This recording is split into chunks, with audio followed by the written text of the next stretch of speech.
Welcome to our new channel.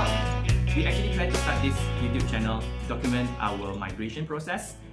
And to be honest, we didn't expect that our first video would be on this topic. So in case you're wondering, we are recording this video in a quarantine hotel. Well, we're not.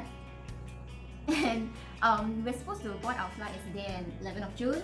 And unfortunately, we didn't manage to board the flight. So we got our PR in February 2021 this year. And as usual, we bought our flight ticket and then we packed up our things in luggages. And then we actually went to the airport and the airline staff also verified all our documents. And after that, we proceed to the immigration counter for further checking. And that's the part we separate into two counters. Yeah, so when we arrived at the immigration counter, one of the immigration officers was free, so he signaled to me to go to his lane first. So when I went up to his counter, he checked my documents, he asked me a few questions, and he let me through. So I assumed Joey was going to go through the same process with flying colours. So I just waited, behind the counter where you pass the immigration, and Joey had maybe experienced an additional few more questions and things like that. And from where I was standing, I saw that the immigration officer proceeded to ask the supervisor. They came back to Joey. They asked to see the PR card. Okay, so also the permanent residence card. Yes. So because this is our first time landing in Australia, obviously we don't have a card yet. We only have the PR letter, which was issued by the Australian immigration.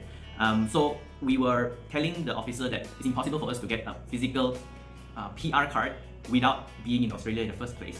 Thus, we have this PR letter. The immigration officer argued that Malaysia does not recognize the PR letter. They wanted to only see the PR card. So this is the dilemma that we are in. Alright, so our current idea would be to wait until Monday to resolve this. Monday will be 14th of June, where we can contact the immigration department to resolve this issue.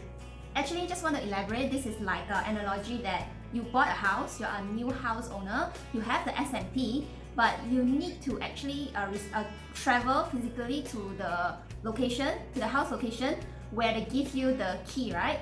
And then right now you're going through roadblock and the police tell you that you are not the new house owner yet until you receive the key. I don't want to see your S&P. So this is exactly what is the situation we're in right now.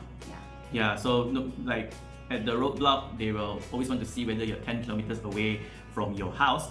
And then because you don't have the key to show to them, the house key to show to them, the police tell you, sorry, just because you got S&P doesn't mean the house belongs to you. Okay, so they tell you to make a U-turn. So similar to our case yesterday, we had to make a U-turn in the airport, and it was definitely not an exciting experience, but it's definitely an experience to share. Thank you for all the wishes, all the prayers.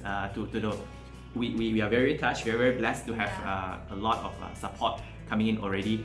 And keep us in your thoughts, keep us in your prayers. We hope that by Monday we can go through some stuff, and as and when we have more updates, we will share with you guys.